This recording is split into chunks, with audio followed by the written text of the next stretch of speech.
Good morning, everybody. Matt Moda here to give you my favorite NBA player prop picks. Today, we're talking Friday, March 28th. Happy Friday, everybody. I'm going to have three NBA player prop picks for you guys to lock in. Honestly, I didn't love a lot of the lines and a lot of the odds on the plays that I looked into, so I'm only going to have three, a little bit of a lighter card.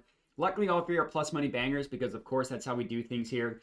And I do have one non-first quarter prop as well. Obviously, I'm not abandoning the first quarter entirely, but just the way the board fell today, I didn't want to try and force anything. As far as yesterday goes, was not our best day. We only got one of our 5 plays to cash. We were down over 3 units yesterday. Pretty brutal. Walker Kessler just didn't shoot. He took one shot. That was just a bad play. I mentioned his rebounds as a lean. I should have taken that because he catched the rebounds with ease. Anthony Davis shot, didn't shoot well. He took 4 shots, missed all 4 of them, got to the free throw line, missed both of those, and then was taken out after 6 minutes into the first quarter. So just a bad game from him. And then Chet, I went with him over SGA. It was SGA. So unfortunately, that's what happens there. And then Luka, I can forgive because he's been so good to us. Just didn't have it last night in the first quarter. So 1-4 down 3.25 units brings our total profit on the year down to down to 28.84 units. Still above 5% ROI, which we'll take. Obviously, I was hoping to continue the streak that we were on, but Monday through Wednesday had been so good that we can suffer through one bad day, which was yesterday. Hopefully that doesn't continue today with the 3 plays that I have. Very confident in those 3. So we can get into it. So we're, as always, going to be looking at Props Madness as I'm walking through these NBA player props. So if you haven't signed up yet or you're new to my channel, I recommend checking them out. At least you can get a 7-day free trial. I put a link to them in the description of the video as well as the pinned comments. So check them out there if you want to. So Cavs Pistons. I don't have an official play here. I'm going to walk through my leans at the end of the video and why I didn't go with certain plays that I like. I'll explain that. But right now, I just want to talk through the official plays that I have. And let's get the only non-first quarter point prop out of the way. It's Anthony Edwards, 30-plus points. Now, whenever I'm looking to bet a point prop, I want to kind of compare the full game versus the first quarter. So we see he's gone over, and we're going to go the 30-plus. He's landed on 29 a couple times. So, literally 4 separate times. 29 points, 29 points, 29, and 29. So it is a little bit of a key number, but in the matchup, I'm comfortable going up to 30-plus. If you didn't want to do that, you could go over 27.5 at minus 125. It's a much better hit rate. You see 15 of 24 on the 27.5, and then 13 of 24 with the 28.5, excuse me. So if you wanted to do that, you could. Again, it's 27.5 at minus 125, 28.5 at minus 108. I got 30 plus at plus 145 at Bet365, which you can see right here. This is sent out through my Tails account, where I send all my plays out early just to kind of give you guys a lay of the land of how this thing works. So anyways, whenever I'm debating whether I want to take someone in the first quarter or not, I want to compare the first quarter versus the full game. First quarter, if we're just looking at his main line of 28.5, 13 of 24 games, 10 of 24 in the first quarter. So he's generally not a fast starter. Last year he was. He was absolutely a fast starter. That really hasn't been the case this year. So I wanted to go with the first quarter, and I did not want to go with the first quarter, but I absolutely love the matchup in this one. It's going up against the Phoenix Suns, who is just a perfect matchup for guys like Anthony Edwards.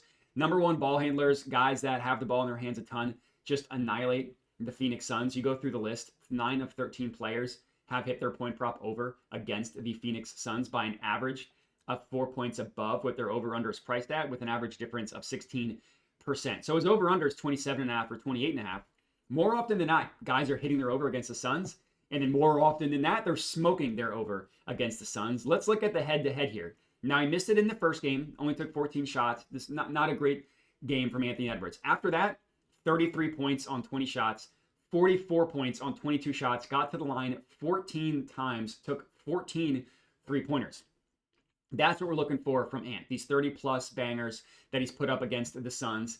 And again, the matchup is phenomenal. It's 9 of 13. You want to know why? Let's look at the play types. Pick and roll ball handler, Ant, scores 28% of his points via the pick and roll. 7th worst defense guarding pick and roll ball handlers. Free throws, Ant loves getting to the line. The Suns foul at a below average rate.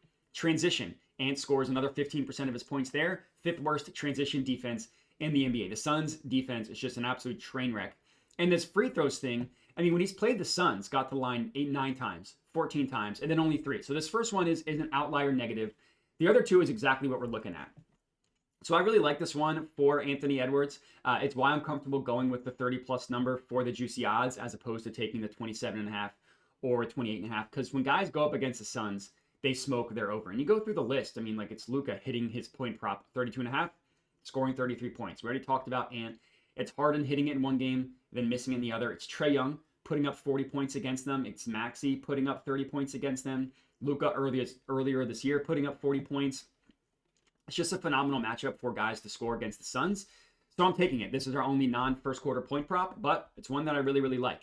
Next up, I have 2 plays in these last 2 games. So this one, I'm taking Jordan Hawkins, and I took him 5+ points in the first quarter. Now, if you wanted to take his main line, you could at 3.5 at either -110 or -115. The reason why I like going to the 5+ number, so we're looking at games here without Zion and without CJ McCollum. Now, he's only played 2 of them in the month of March as the Pelicans go to a tank-tastic type of season.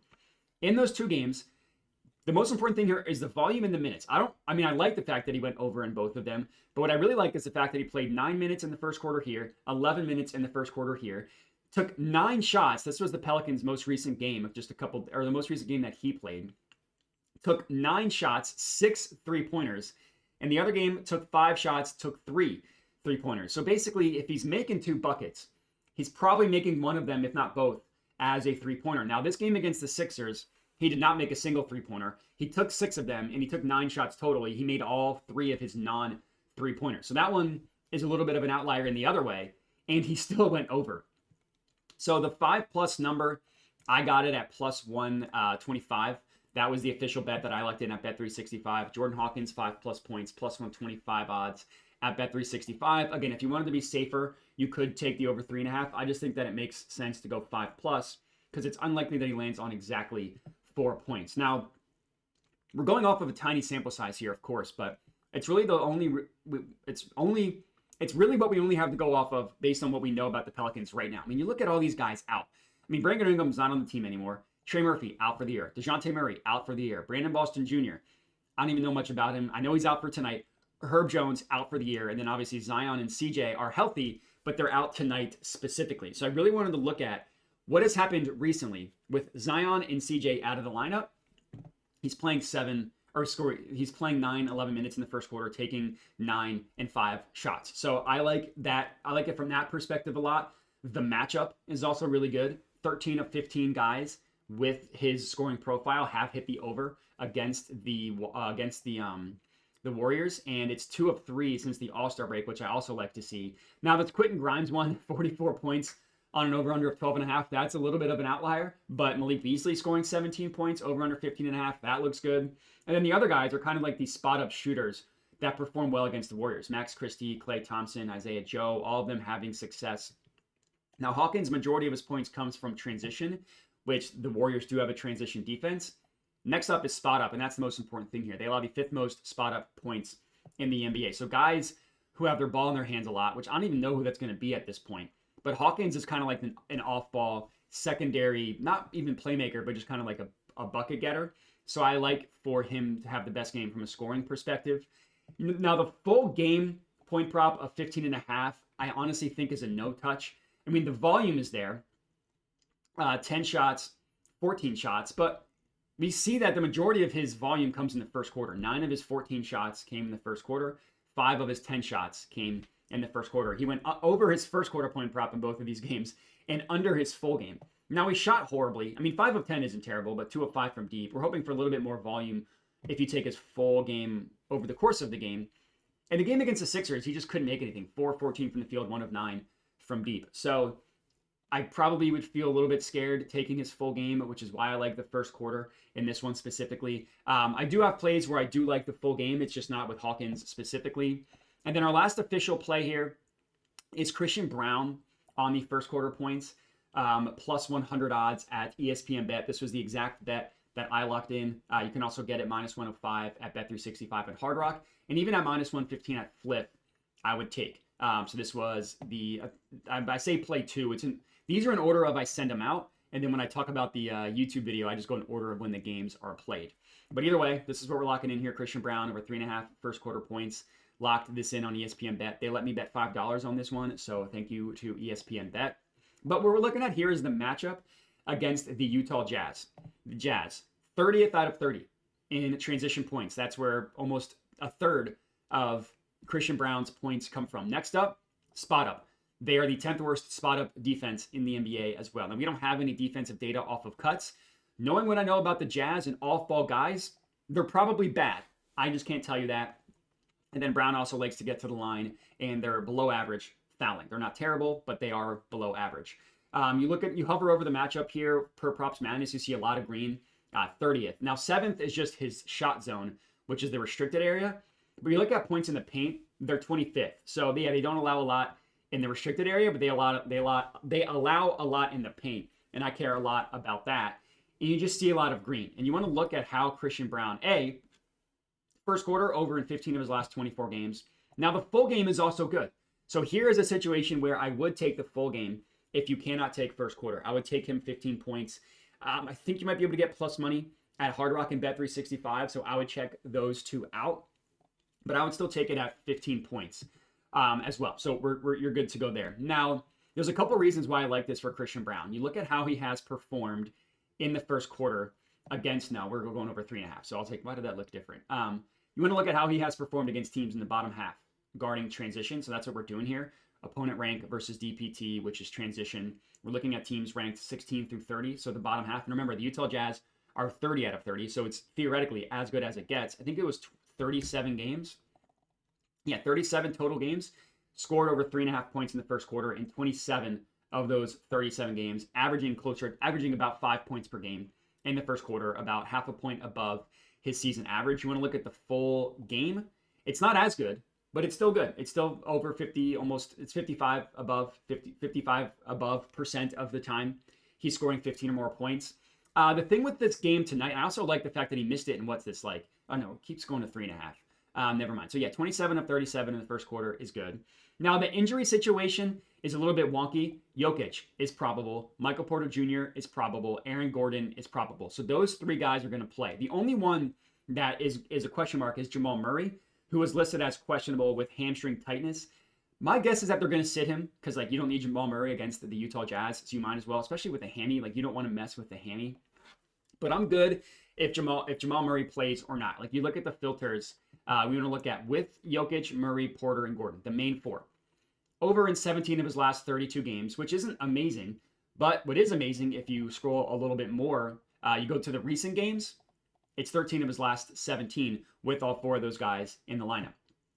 You look at games without Jamal Murray, and we look at without Jamal Murray, it's 5 of 8 games. Now, without Jamal Murray with Jokic, because it's important to have Jokic and Braun, because Jokic sets him up a lot, it's over in 5 of 7. Now, the one game he missed, scored 0 points. That was gross. Had another game with only 2 points. And this was actually against the Jazz. But you look at his head-to-head against the Jazz, it's over in 2 of 3. Now, Murray missed, Murray played in both of these games.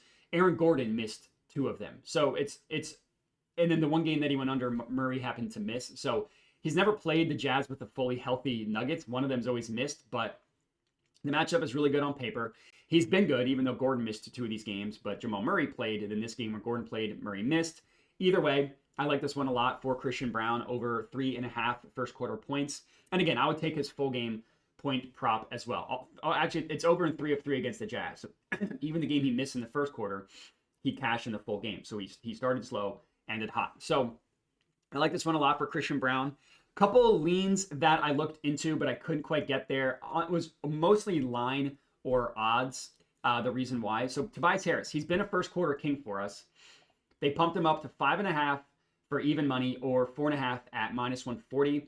Now, I took him over 5.5 last game, and he's cashed the over 5.5 in his last, 7 of his last 8 games. So he has been good, even at this 5.5 number. The reason why I didn't take it was because the matchup is a little bit scary.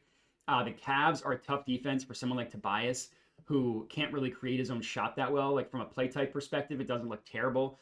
Spot up and post up, they are below average. But guys similar to Toby, have not had success against the Cavs, only 4 of 13. And then Toby specifically against the Cavs, it's under in 3 of 3, and it's under his full game total in 3 of 3 as well. Now, a big caveat here is Cade Cunningham is out. And you look at him in the first quarter, the full game under in, I guess, over in 1 of 6, under in 5 of 6. It's a little bit better in the first quarter. It's over in 3 of 6 and also in 3 straight. If this was 4.5 at like minus 125, I probably would have bet it. But the 5.5 number scares me off in a tough matchup.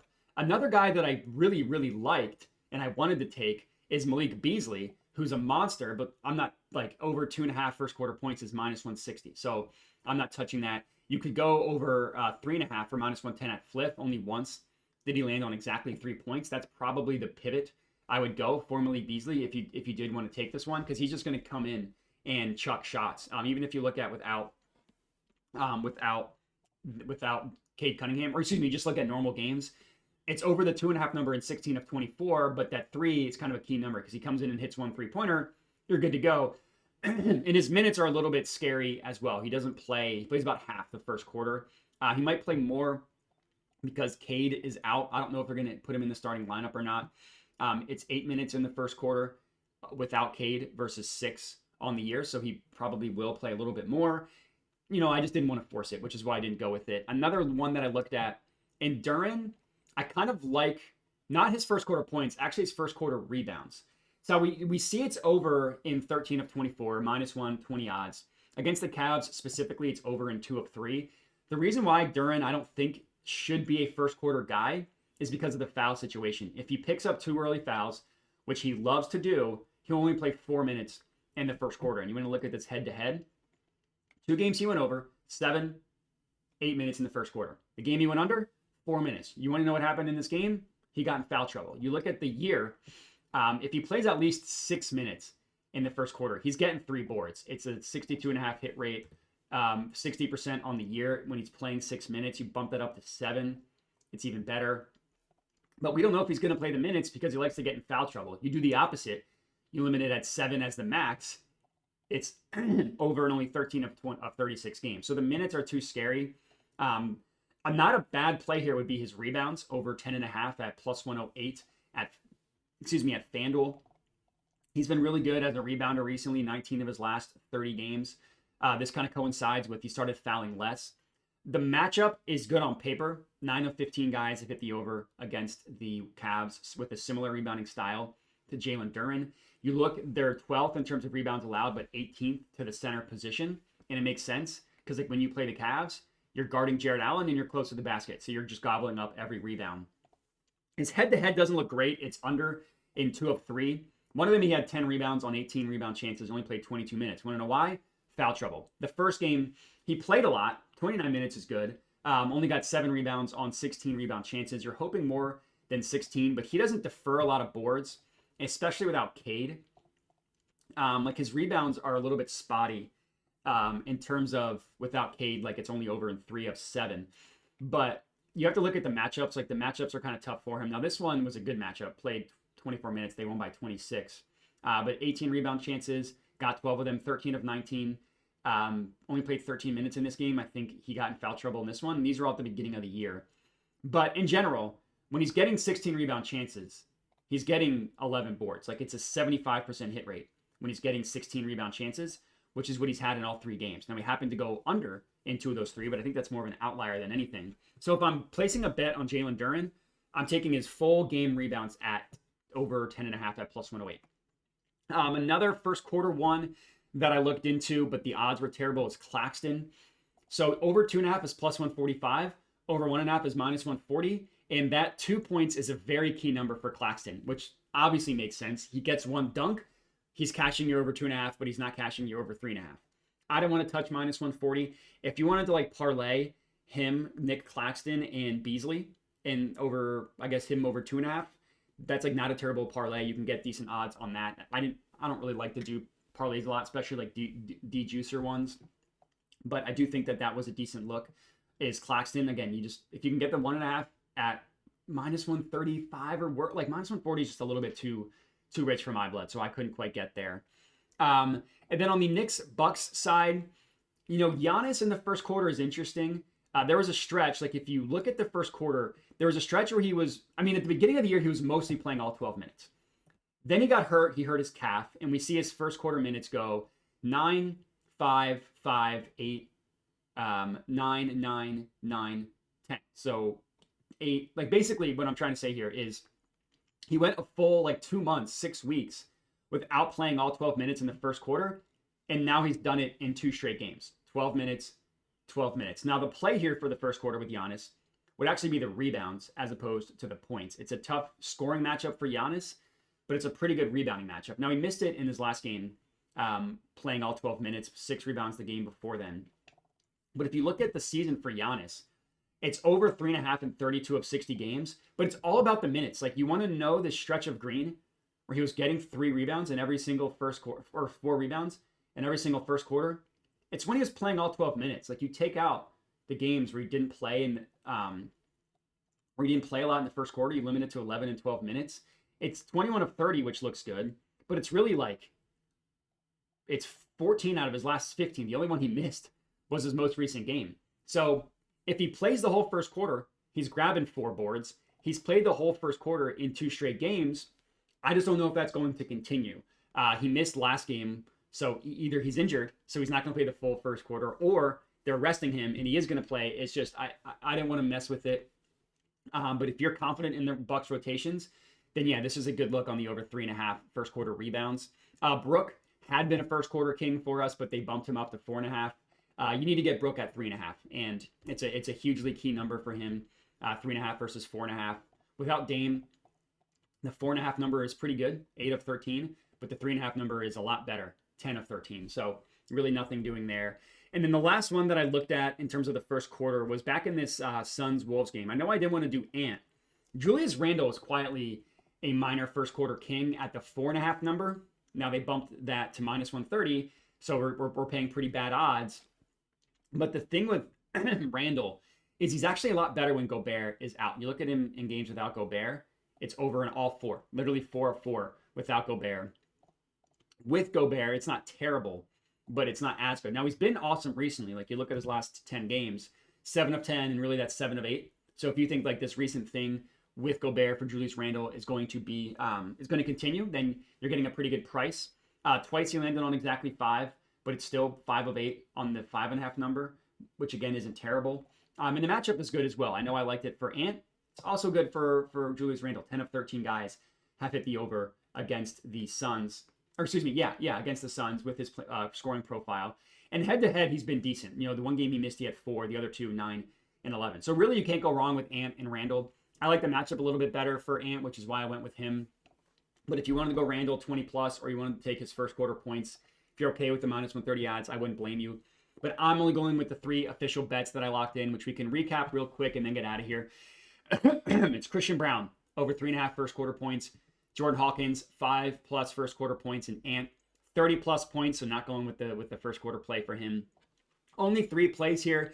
If we go 3-0, we will be profiting 3.7 units, so let's hope that happens. We just had a 5-0 day on Wednesday, so we can go 3-0 tonight. I appreciate everybody for watching. In terms of the links to check out, I put a link to Props Madness in the description of the video. I also put a link to my Tails account, which I already kind of showed you how I use it. It's as soon as I decide what a play is, the first thing I do is send it out to my Tails account. So people in Tails are able to tail plays before they go out on YouTube. So if you're watching this video and the odds are different, I unfortunately can't help that. By the time I record, edit, and post a video, the odds are going to change. So my way to combat that was to have a Tails account. $10 a month if you're interested. If you're not interested, no problem. I won't be offended. But that's all we got. I appreciate everybody for watching, and have a good one.